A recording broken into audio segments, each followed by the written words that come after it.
Assalamualaikum warahmatullahi wabarakatuh.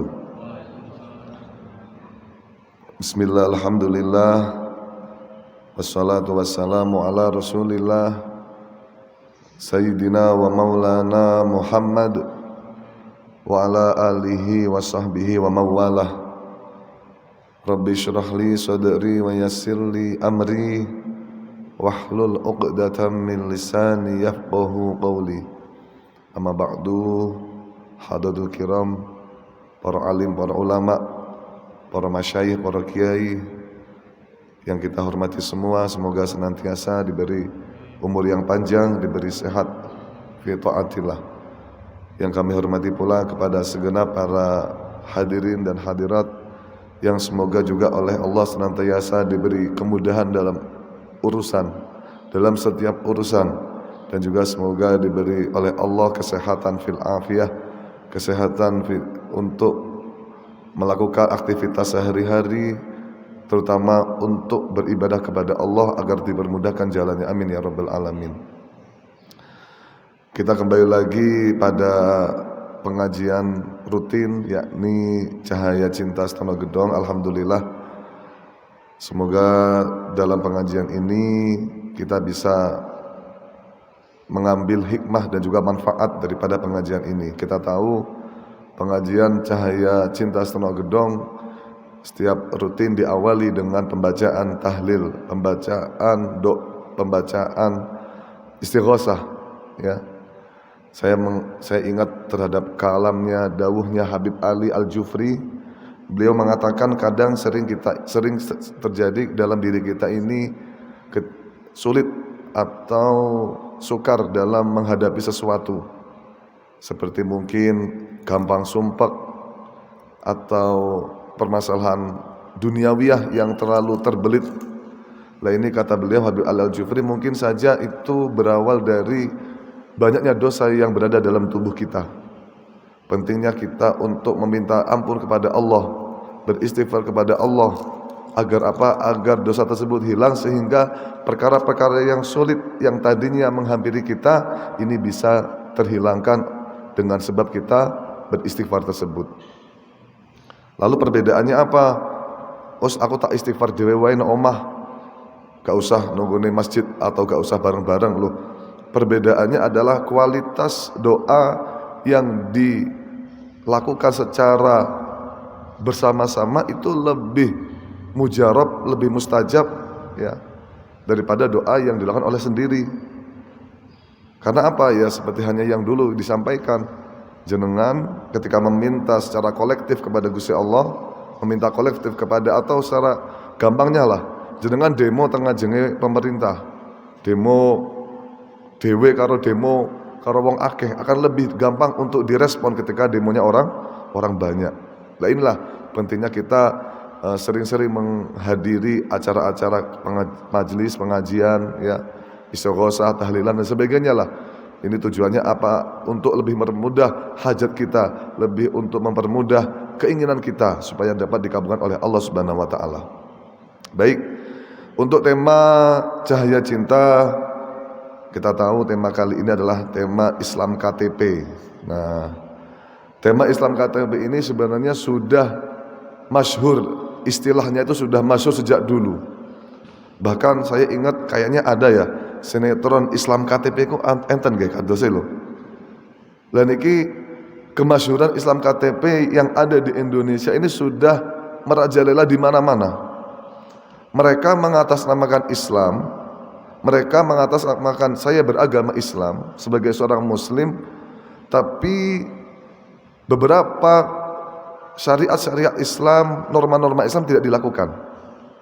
Padahal kita tahu Islam itu sendiri adalah seperti halnya melakukan syahadat, melakukan sholat, puasa, zakat, haji, yang seperti halnya kisah Nabi Muhammad SAW didatangi oleh malaikat Jibril. Beliau bertanya, apa itu Islam? Islam ya semacam ini. Rukun Islam yang ada 5 itu adalah Islam. Lah ini ketika ada seorang muslim yang mengaku Islam tapi tidak melakukan norma-norma yang disyariatkan, maka itu juga termasuk daripada Islam KTP, hanya Islam saja yang ada di KTP-nya, tapi dia tidak mau melakukan syariat-syariat Islam yang berlaku untuk dia. Lah kemasyhuran Islam KTP yang ada di Indonesia ini justru menjadi momok berat bagi kita. Bukannya malah bangga, bukan, itu justru malah momok bagi kita. Jarene Indonesia itu adalah sebuah negara yang mayoritas penduduknya agama Islam. Tapi apa? Kualitas daripada keislaman mereka perlu ditanyakan. Sering terjadi bahkan beberapa masyarakat ini mereka dengan bangganya mengatakan, saya Islam tapi saya masih belum rutin untuk melakukan jamaah, melakukan sholat. Saya Islam tapi ternyata pas waktu bulan puasa ya masih banyak sekali yang nongkrong di pagi hari dengan enaknya sambil ngopi dan juga sambil ngerokok. Lah ini Islam bagaimana? Saya pernah itu ya, suatu saat pas bulan puasa jalan-jalan pagi di daerah Lirboyo sana, di lapangan Karangsono ya. Dengan bangganya mereka ini, beberapa bapak-bapak di sana itu ngopi ngerokok padahal pas bulan puasa di pagi hari. Kalau yang melakukan itu perempuan masih bisa dihusnudzoni, oh mungkin perempuan ini masih ada halangan. Tapi kalau laki-laki, bagaimana ada konsep husnudzon? Oh ini halangan apa yang ada di laki-laki ini? Masa uzur, masa haid? Ya, lah inilah yang menjadi momok bagi masyarakat Indonesia khususnya. Ini apa? Mereka mengatakan Islam, memproklamirkan bahwasanya mereka ini Islam, tapi tidak mau melakukan syariat Islam itu sendiri. Kita tahu sholat itu wajib, kita tahu puasa itu wajib, ya. Tapi mereka nggak mau melakukan, mereka sadar dengan hal itu. Nah, ini adalah fenomena Islam KTP yang ada di Indonesia. Dalam masalah keislaman, ya, ini ada dua. Ada yang namanya Islam KTP tadi ya disebutkan, ada yang namanya Islam mahdoh, ya. Islam mahdoh itu Islam yang murni, dalam artian dia melakukan ibadah dari Allah, benar-benar ibadah. Jadi keikhlasan dia beribadah, keyakinan dia beribadah, benar-benar melakukan sesuai dengan syariat ketentuan yang diajarkan oleh Nabi Muhammad SAW. Kadang seringkali kita menjadi pertanyaan, sebenarnya apakah termasuk Islam KTP ketika orang itu hanya melakukan sholat, tapi segi batiniyah dia ini tidak meyakininya. Maksudnya dalam artian kadang masih ada ghibah, masih kadang ngerasani, masih kadang gosipi, masih kadang hasud. Ada dalam segi batinnya itu banyak sekali merajalela penyakit-penyakit hati. Apakah itu juga termasuk Islam KTP? Cuma zahirnya saja yang dia ini berbentuk sholat, puasa, tapi dalam segi hati dia rusak. Apakah itu termasuk Islam KTP atau bukan? Maka dalam hal ini kita tahu ya, Allah itu menciptakan manusia dan jin semuanya ini tujuannya untuk apa? Untuk hanya beribadah. Masalah di luar itu konteksnya, apakah dia itu sholat terus dalam hatinya ini dipenuhi dengan rasa dengki, rasa iri hati atau rasa bagaimana, itu urusan terakhir, itu urusan carry. Yang penting konsep daripada seorang manusia apa? Yang penting dia ini wajib untuk melakukan apa yang diperintahkan oleh Allah, seperti sholat, puasa dan sebagainya. Terlepas dari hal itu, apakah ya manusia ini nanti kedepannya batin ini hanya perlu ditata atau bukan atau tidak, itu urusan carry. Yang penting adalah melakukan perintah-perintah yang sudah diperintahkan oleh Allah Subhanahu wa taala. Toh juga ketika dia nanti melakukan sholat, mungkin saja dengan dia melakukan sholat ini secara tidak langsung dia ini juga akan menepis dari beberapa perbuatan-perbuatan mungkar. Karena inna sholata tanha anil fahsya'i wal munkar. Masalah nanti apakah kelakuan dia ini jahat, kelakuan dia ini buruk, itu terlepas dari itu kita nggak usah membahas itu. Dia hanya cukup untuk rutin melakukan sholat dan rutin melakukan sholat 5 waktu, puasa, itu sudah cukup. Ya, hikmah daripada sholat itu ya semacam itu. Dia seorang manusia ketika dia rutin melakukan sholat, dia insya Allah akan terlepas dari perbuatan-perbuatan mungkar yang menghampirinya. Begitu juga puasa. hikmah dari puasa itu banyak sekali. Ya, jangan dikira orang puasa itu tidak ada hikmahnya, banyak. Ya, puasa itu juga termasuk daripada kewajiban seseorang muslim dari Allah kepada kita. Seperti hanya salah satu hikmah puasa itu diantaranya apa? Diantaranya adalah banyak, seperti status sosial. Dengan kita puasa kita juga merasakan, oh begini toh rasanya lapar yang dirasakan oleh orang-orang yang doif, orang-orang yang fakir miskin. Ini akhirnya apa? Akhirnya menumbuhkan rasa sosial kita. Oh ternyata lapar itu nggak enak ya. Akhirnya apa? Bersedekah kepada sesama. Ya. Dalam segi masalah yang lain, orang puasa, faedah orang puasa itu apa? Dalam segi jasmaninya diberi kesehatan oleh Allah. Bahkan salah satu daripada pokok penyakit itu berada di ma'dan, berada di lambung. Jadi pokok penyakit itu sebenarnya kalau dalam sebuah kitab itu ada yang mengatakan dalam lambung, pusatnya itu dalam lambung. Jadi ketika lambung itu sering dicocoki panganan, ya mangan terus tidak ada pengsterilan lah bahasanya, itu akan menjadi penyakit bagi tubuh kita. Tapi dengan puasa ini akan semakin lebih menyehatkan jasmani dan rohani kita itu. Ya. Selain itu pula dengan orang puasa kita akan merasa selalu diawasi oleh Allah. Kalau bahasanya adalah muraqabatullah, merasa diawasi, ya, merasa diawasi. Jadi dalam artian ketika orang ini berstatuskan Islam, maka ketika dia sudah mau melakukan sholat 5 waktu, sudah mau melakukan puasa, sudah melakukan zakat, haji, dan mengucapkan asyhadu alla ilaha illallah, itu sudah cukup. Ya, sudah cukup. Masalah itu apakah itu termasuk ibadah mahdoh atau ibadah yang zahiriyah saja, itu urusan terakhir aja. Yang penting orang itu mau melakukan hal-hal yang semacam itu tadi. Ya. Saya pernah cerita, Nyun Sewu, saya dulu haji tahun 2016. Waktu itu saya satu jamaah dengan seseorang wanita dari Kediri. Beliau mengaku, saya itu sejak kecil, ya, berada pada lingkungan orang awam. Bahkan saya sejak kecil itu bahkan sejak kecil itu makan tidak aneh atau lumrah makan makanan yang diharamkan oleh Islam seperti babi, karena nggak tahu. Ini ada fenomena di Kediri itu ada semacam itu. Dan dia ini katanya, saya ini baru taubat semenjak 6 bulan yang lalu. 6 bulan yang lalu. Jadi taubat, akhirnya dia melakukan taubat itu adalah oleh Allah diberi rizki, dia bisa berangkat haji dengan suaminya.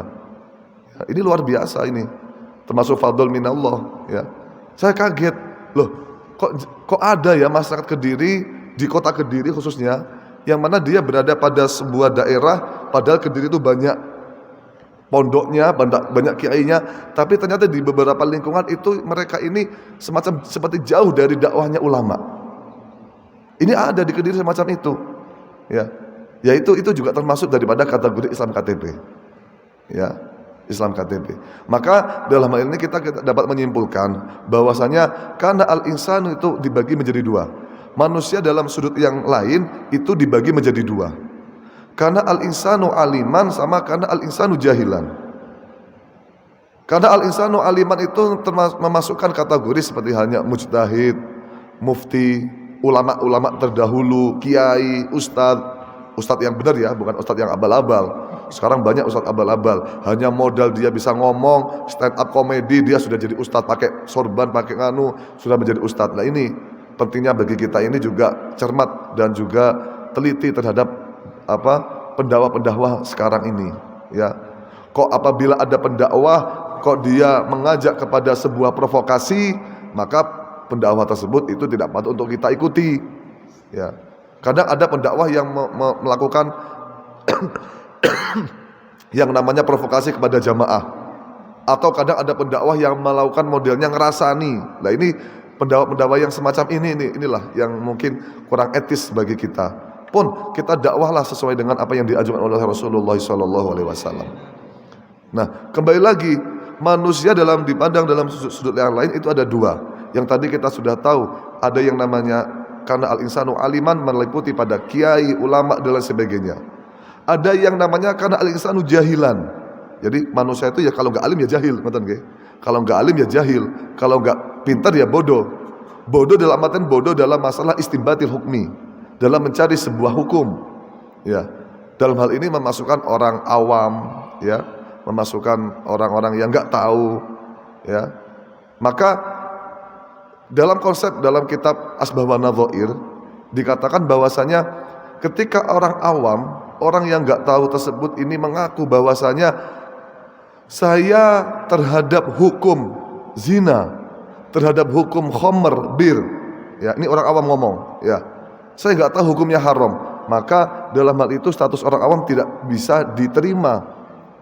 Ungkapan tersebut atau ungkapan dia mengatakan saya nggak tahu kok hukumnya zina, saya nggak tahu hukumnya arak itu apa. Dalam kitab Asbah wa Nadhair, selama hukum tersebut ini adalah istiraku ghalibin nas, menurut manusia itu termasuk hukum yang masyhur bahwasanya seperti hukum zina itu haram.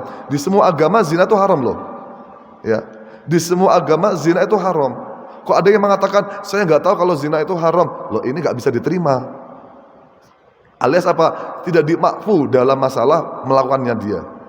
Atau dia mengatakan saya nggak tahu kalau sholat itu wajib. Loh, nggak bisa diterima. Kata dakwahnya atau namanya pengakuan tersebut tidak bisa diterima ketika mengatakan semacam itu, ya. Ketika ini konsepnya dalam masalah perbuatan-perbuatan yang masyhur di sekeliling manusia, seperti sholat itu wajib, zina itu haram, khamr itu haram. Khamr itu di dalam agama lain juga mengatakan nggak boleh minum khamr, minum bir, arak itu nggak boleh, ya. Nah, berbeda lagi kalau dia mengaku bahwasanya saya berada saya tidak tahu kalau bahwasanya ngomong dalam sholat itu batal, ya.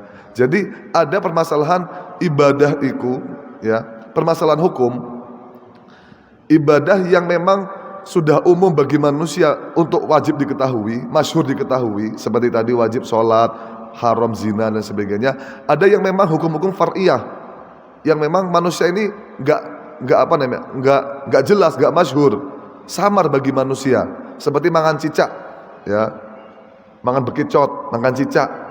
Orang-orang nggak tahu hukumnya itu apa makan itu.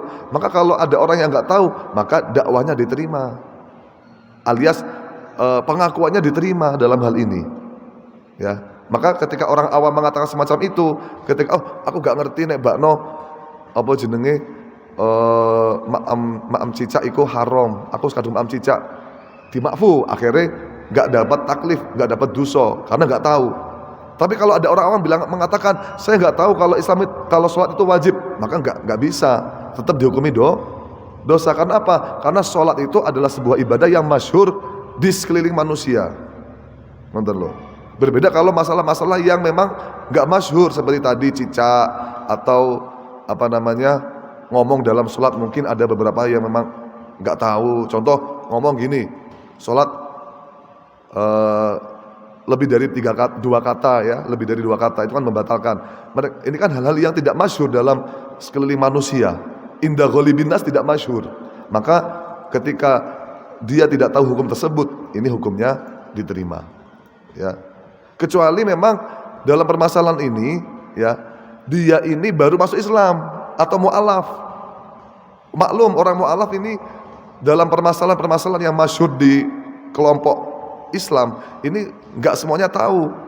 Contoh, ternyata sholat Jumat itu wajib. Maklum orang mu'alaf nggak tahu, ini nggak apa-apa, diterima dalam hal ini, ya. Mu'alaf itu apa?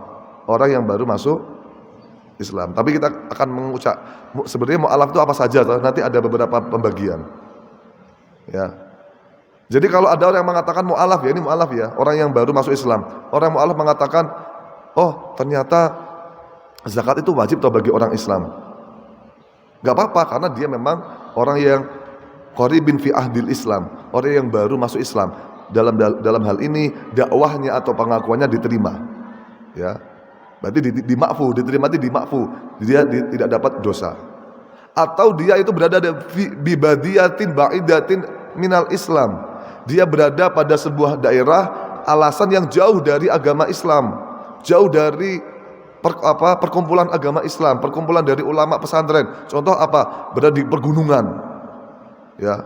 orang dia di gunung, di alasan, di apa alasan tuh, di hutan, ya di hutan. Mau cari hukum itu sulit. Di situ nggak ada kiai, nggak ada pondok, ya nggak ada pondok, nggak ada kiai, nggak ada ulama, nggak ada ustadz, ya. Akhirnya apa? Dia akhirnya nggak tahu kalau namanya sholat itu wajib. Nggak apa-apa kalau dalam hal ini, ya. Maka sekali lagi saya simpulkan, ketika statusnya orang awam atau jahil, ya, ketika dia mengaku bahwasanya dia nggak tahu kalau sholat itu wajib, maka ucapannya dia tidak diterima, ya, atau dakwahnya tidak diterima, alias dia tetap dapat hukumnya dosa, kecuali dia baru masuk Islam atau dia jauh dari yang namanya ulama atau dari daerah Islam, ya. Lah orang jahil, orang awam, ya, dia bukan baru masuk Islam, dia sudah lama Islamnya, ya. Dia baru Islamnya dan dia tidak mengetahui beberapa hukum yang tidak masyhur. Seperti apa? Seperti mangan cicak itu hukumnya bagaimana? Maka dalam hal ini pengakuannya itu tidak dipermasalahkan, alias dia dimakfu. Ya, enggak apa-apa. Kadang-kadang kita sering menjumpai hal ini. Ya, sering menjumpai hal ini. Contoh dalam permasalahan wanita khususnya, ya. Ini saya keluar darah semacam ini bagaimana? Ini adalah sesuatu permasalahan hukum yang yukhfa anhum, yang tidak masyhur bagi manusia, ya. Kalau bagaimana kalau terlanjur dia melakukan sesuatu itu, apakah salah, dosa atau tidak? Maka hukumnya dimakfu, enggak masalah, ya. Lah ini harus perlu garis bawahi. Maka bagi status orang yang mempunyai kategori Islam KTP ini harus perlu digaris bawahi. Ya, nggak bisa Islam KTP itu nggak bisa langsung dikatakan, oh apa yang dilakukan semuanya makfu, nggak bisa. Apa yang dilakukan semuanya diampuni oleh Allah, tidak bisa. Nggak bisa kita langsung menjudge Islam KTP ini bebas dari taklif, oh nggak bisa.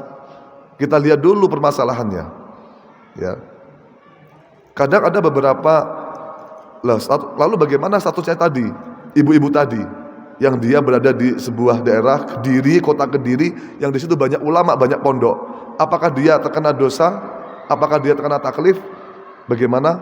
Maka jawabannya iya. Karena apa? Karena dia berada pada sebuah daerah yang di situ banyak kiainya, banyak pondok pesantrennya. Berbeda kalau dia berada di alas, di hutan. Nah, ya. Tapi kalau dalam hal ini saya pernah, ya. Kalau niku pernah waktu saat saya berada pulang dari Surabaya sampai di Semampir. Semampir perempatan itu kan banyak orang-orang jalanan itu ya, nyun sewu, yang tindikan, yang nopo nyun sewu, maksudnya tatoan, ya, yang pokoknya di pinggir jalan itulah, yang ininya ditindik kayak India itu, ya, terus tatonya macam-macam lah. Saya sempat bilang semacam ini di mobil itu, nyapo to, wong koyok ngono kok dilakoni, kurang kerjaan ae, apa gak nyusahne wong tuwane koyok ngono iku, numpak truk gandol dan sebagainya, kurang kerjaan, malah nambah-nambah dosa wong tuwane, ya. Maka langsung saya ditegur sama orang tua saya, Ahmad, ojo koyok ngono. Sopo ngerti sing salah untuk mereka, sopo ngerti sing salah kita awake dhewe sebagai orang Islam, sebagai orang pesantren. Sopo ngerti sing salah kita. Kenapa dakwah kita tidak sampai kepada mereka? Maka dalam hal ini kita juga jangan sampai menyalahkan orang-orang yang modelnya Islam KTP, ojo sampai, ya. Kita harus berhusnudzon lah. Pokoknya setiap langkah kita harus berhusnudzon kepada setiap orang. Nah, ya. Nah, maka ketika orang itu statusnya sudah berada pada posisi tersebut, ya, Islam KTP, ya. Lalu dia ingat, oh ternyata saya ini selama ini salah. Saya meremehkan yang namanya sholat, saya meremehkan yang namanya puasa, ya. Maka ketika dia tobat, apakah status perkara yang dia tinggalkan itu hukumnya wajib diqodoi atau tidak? Maka hukumnya wajib untuk diqodoi. Sebatas mana diqodoinya? Sebatas dia ingat dia tidak melakukan perkara itu. Kalau seandainya dia tobat dari umur bertobat pada umur 40 tahun. Dia ingat dia tidak melakukan sholat secara rutin pada umur 11 tahun. Dari 11 sampai umur 40 tahun dia ingat dia meninggalkan sholat banyak lah.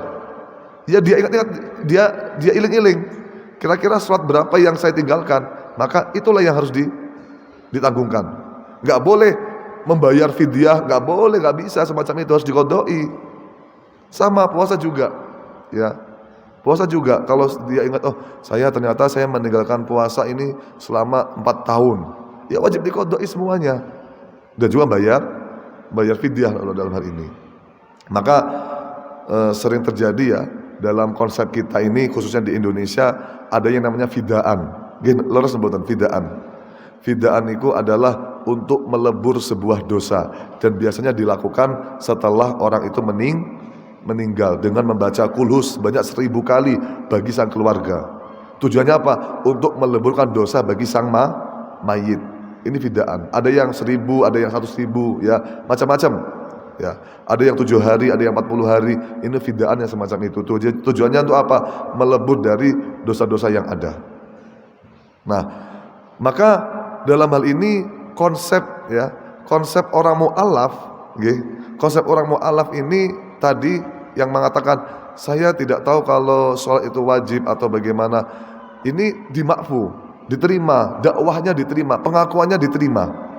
Ya, mu'alaf itu ya adalah orang yang baru masuk Islam. Ya, maka selaras dengan sebuah hadis dalam kitab Arba'in, ya, dikatakan umirtu an uqatilan nas illa ayyashhadu. Jadi dalam hadis Arba'in itu dikatakan kita diperintah untuk memerangi manusia kecuali dia ini sudah mengatakan atau sudah bersyahadat kepada Allah, sholat, puasa dan sebagainya, sudah dalam konteks muslim. Ketika dia sudah dalam konteks muslim, maka orang itu tidak boleh untuk diperangi, tidak boleh untuk dibunuh. Ya, sebenarnya hadis ini juga menjadi polemik. Ya, banyak orang-orang ekstremis, banyak orang-orang radikalis. Ya, mereka membunuh orang non-muslim, merangi orang kafir, ya, ngebomi gereja karena beberapa landasan dengan hadis ini. Pokoknya dia itu tidak muslim wajib untuk diperangi. Ternyata beberapa mufassirin, ya, ini mengatakan sebenarnya linnas ini, ya, kata Anas ini tidak bisa langsung dimasyhurkan bagi orang kafir semuanya, enggak bisa ditafsiri atau dijelaskan semua orang kafir, enggak. Dalam Quran juga mengatakan faqtulul musyrikina kafah. Masa kudu dibunuh kabeh musyrik? Ya enggak. Ini juga ada perinciannya. Ya, yakni Anas di sini perinciannya adalah perincian bagi orang non muslim yang memerangi atau yang menghunus senjatanya kepada orang muslim atau yang namanya kafir harbi. Maka ketika ada seorang kafir non muslim, ya, kok dia dari kategori harbi yang dia menodongkan senjatanya kepada kita, maka kita wajib perangi. Kecuali orang kafir tersebut itu mau masuk Islam. Ya, kalau sudah masuk Islam bagaimana? Kalau sudah masuk Islam, maka wajib untuk kita lindungi. Ya, wajib untuk kita lindungi dalam segi harta maupun dalam segi nyawanya dia. Kecuali ada hal-hal yang berhubungan dengan hakul Islam. Seperti contoh, dia wes masuk Islam, ya, masuk Islam, ternyata dia mencuri. Lalu bagaimana? Apakah dia tetap terlepas dari had? Oh, terkena had dia. Ya, dia zina, orang mu'alaf masuk Islam, demi masuk Islam sudah 5 tahun dia zina. Apakah dia terbebas dari haduz zina? Tetap kena had zina. Ya, dia membunuh. Apakah dia tidak terkena kisos atau balasan hukum? Dia tetap terkena hukum kisos. Inilah, ya, yang penting. Ketika dia sudah masuk Islam kok melakukan beberapa pelanggaran, maka tetap terkena taklif atau terkena hukum-hukum Islam tersebut. Jadi sekali lagi, ya, dalam permasalahan Islam KTP, ya, yang perlu kita garis bawahi, ya, maka status kita untuk saat ini, ya, ini makhluk atau manusia ini kepada Allah hanya fokus pada permasalahan ibadah saja. Ya. Tuntutan Allah kepada manusia adalah tujuannya untuk beribadah saja. Kalau dia sudah melakukan perkara-perkara yang memang diwajibkan bagi dia, seperti sholat, puasa, zakat, haji, ya, maka sudah cukup. Terlepas dari masalah batiniah dia, apakah batiniahnya itu sahih atau fasik, itu urusan belakang, ya, bukan urusan kita. Menawa dengan dia melakukan perkara-perkara itu, ya, menawa dengan dia melakukan perkara-perkara tersebut, ini bisa menjadikan diri dia pribadi yang baik. Ya, manusia itu dituntut untuk berbuat baik. Ya, wal takum minkum ummatu yad'una ilal khairi wa ya'muruna bil ma'rufi wa yanhauna 'anil munkari. Ini kita dituntut untuk menjadi pribadi yang baik dan menjadi pribadi yang memperbaiki kepada orang lain. Kenapa? Ketika kita berbuat baik kepada orang lain, artinya kita berarti menitipkan kebaikan kepada keturunan kita. Ya. Contoh, ketika kita ini berbuat jahat kepada orang lain, berarti ini ada kemungkinan orang lain itu akan berbuat jahat kepada kita dan keturunan kita. Ojo sampai ketemu karo wong kae dan keturunannya. Kadang di beberapa masyarakat itu ya sampai enek mengatakan aku gak ridho sok nek keturunanku nikah karo wong kae. Gara-gara pemusuhan. Ya, akhirnya enek istilahnya cintaku terhalang oleh restu daripada mbah-mbahku. Ada yang semacam itu. Ini jari mbahku gak oleh nikah karo keturunan kae. Enek permasalahannya. Apakah itu wajib dilakukan? Tidak. Ya. Ya itu masalahnya dalam masalah restu. Kan enek sih model koyo ngono. Aku gak oleh nikah karo keluargane kae. Nyapa soale mbah buyutku wis nyabdo gak oleh nikah kalau keturunannya cah kae. Ya. Jadi kuwi akhirnya jadi sinetron, cintaku terhalang oleh restu daripada mbah buyutku. Lah ini kan repot semacam ini.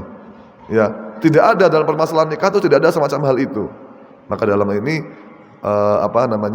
zahiriyah, manusia itu kadang dipandang dalam segi zahiriyah, ya, untuk permasalahan orang awam, ya, untuk permasalahan orang awam. Jadi ketika kita mengetahui beberapa hal-hal yang ini, hal-hal tersebut, ya, sekiranya dia sudah melakukan sholat, sudah melakukan puasa, ini sudah cukup, ya. Apakah itu kategori Islam KTP atau Islam mahdoh? Maka kita mengatakan dia termasuk sudah Islam karena dia sudah melakukan beberapa rukun-rukun Islam, ya. Mahdoh itu nanti meliputi pada batiniah. Islam mahdoh itu Islam yang meliputi pada batiniah kita, ya. Itu sulit, itu sudah tingkatan sulit itu, ya. Tapi nanti ketika kita melakukan melihat ada orang-orang Islam, ya, dia kok melanggar syariat Islam seperti orang nggak sholat, nggak puasa, ya. Kalau kita masih mampu untuk menegur, kita tegur saja, kita ingatkan, ya. Tapi kalau fa'ilamnya stati, ya, maka kita ingkar biqolbi mawon, ya. Contoh, iki nek tak tegur aku jelas dipateni iki, diroyok, ya, digebuki, ya. Ya wis ingkar biqolbi mawon, ya. Karena ada beberapa kapasitas orang itu mampu untuk dakwah secara terang-terangan, ada yang tidak. Nonton, ya. Jadi itu yang saya sampaikan terkait permasalahan yang berada di sekitar kita. Ya, enek wong ngaku Islam tapi ternyata wong kuwi gak ngelakoni poso, gak ngelakoni sholat. Apakah dia mengakuni tidak tahu. Dia ngakuni tidak tahu kalau itu hukumnya wajib, kalau itu hukumnya puasa itu hukumnya wajib. Apakah dia terkena dosa atau tidak? Terkena dosa. Ya. Terkena dosa. Ya. Ya itu tadi yang dakwahnya diterima itu kalau dia itu berada pada sebuah tempat yang jauh dari ulama, atau dia ini baru masuk Islam, atau dia tidak tahu dalam permasalahan yang hukum-hukum yang tidak masyhur, ya, tidak masyhur. Seperti mungkin bagaimana kalau kita sholat tiba-tiba kita tahu ada najis di mukena kita sholat, ya, sholat terus assalamualaikum, loh enek najisnya mau atau bolong. Ini ulama khilaf, ya. Ada yang berpendapat kata Imam Ghazali kalau dia sudah sholatnya sudah sempurna, sudah salam, sudah cukup, sholatnya sah. Ya. Tapi kalau dalam sholat kok dia tahu ada najis, maka batal langsung.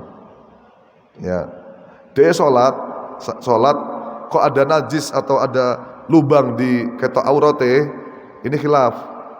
Ya. Tapi beberapa ulama yang mengatakan kalau seandainya dia sudah sempurna sholatnya, sudah assalamualaikum kok baru tahu ada najis atau ada lubang, maka makfu. Ya, tidak apa-apa. Tapi kalau pas sholat, enak najis, lagi sholat ya, najis. Adalah enak tai apa cecak atau apa kita ngidik semut ya, ngidik semut atau ngidik nopo enak laler atau ngidik nyamuk kita pletes atau apa yang ngidik semut lah kayak gitulah ya, maka itu hukumnya kalau kita atas tahu pas itu sholat maka hukumnya batal sholatnya ya. Jadi semacam itu. Jadi pentingnya bagi kita untuk selalu menggali beberapa hukum-hukum ya, menggali beberapa hukum-hukum yang berada di sekeliling kita. Jangan sampai kita ini pasrah dengan keadaan kita. Wes gak apa-apa lah aku jadi wong bodoh, insya Allah dimakfu. Ya jangan gitu. Kullu man bi ghairi ilmin ya'malu a'maluhu mardudatun la tuqbalu. Ya. Kok ada seseorang yang dia ini melakukan amal tapi karena tidak diketahui ya, karena tidak tahu sumber hadisnya, sumber dia melakukan perkara ya, melakukan perkara, dia tidak tahu sumbernya, maka ibadahnya mardudatun la tuqbalu, tidak diterima. Intinya apa? Kita jangan pasrah pada kebodohan kita. Teruslah untuk gali beberapa ilmu-ilmu, galilah beberapa hukum-hukum yang ada, yang jangan apa ya, jangan qanaah dengan kehidupan kita semacam ini. Wis lah, aku jadi wong bodoh kayak ngene ben apa kabeh makfu iso makfu kabeh. Oh enggak bisa. Kok kamu rela dengan kebodohan kalian? Berarti kalian termasuk orang yang merugi, ya. Padahal di Kediri ini banyak sekali beberapa pengajian, banyak sekali para ustadz, para kiai, ya. Ketika kita tidak mau menggali ilmu-ilmu dari mereka, ini termasuk orang-orang yang rugi, ya. Minal khasirin, ya. Nah, jadi sekali lagi dengan semacam ini, ya, dengan adanya pengajian semacam ini, kita harapkan semoga masyarakat sekitar Kediri ini bisa lebih paham betul tentang beberapa hukum-hukum yang ada, ya, bisa bermanfaat barokah untuk khususnya di daerah kota Kediri, bisa tahu beberapa hukum-hukum yang sebenarnya ini wajib bagi kita, ya. Ini adalah tujuannya pengajian itu semacam itu. Mungkin itu yang sakit kula sampaikan. Ihdinas siratal mustaqim. Assalamualaikum warahmatullahi wabarakatuh. Jadi polemik ketika sudah memasuki hari-hari Natal, itu sering terjadi polemik semacam itu. Sebenarnya ulama khilaf, ya, terkait masalah itu ulama khilaf. Maka untuk kita sebagai orang awam untuk berhati-hati terhadap permasalahan itu, ya, maka hendaknya kita mending selagi tidak ada darurat, tidak ada hajat, tidak ada kebutuhan, kita tidak usah untuk mengucapkan selamat hari raya kepada agama lain, ya.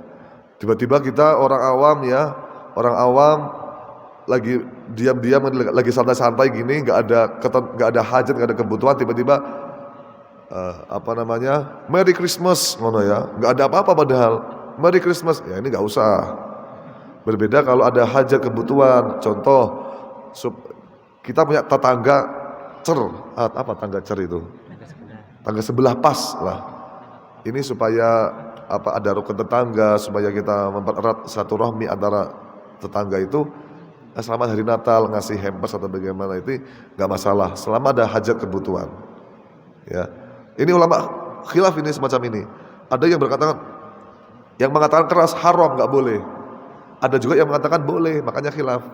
Maka bagi kita orang awam untuk mensikapi dalam hal ini, apakah kita untuk ngambil yang paling aman tuh yang mana? Kita mending nggak usah selama tidak ada kebutuhan. Kalau orang Pak Presiden, Bupati, karena dia adalah pimpinan orang umum, orang seluruh agama, maka boleh karena ada kebutuhan. Kalau kita orang biasa tidak ada kebutuhan, ya, kita juga tidak punya teman non muslim, ya, maka nggak usah mengatakan Merry Christmas atau Selamat Natal atau bagaimana? Misal pendapat lain seperti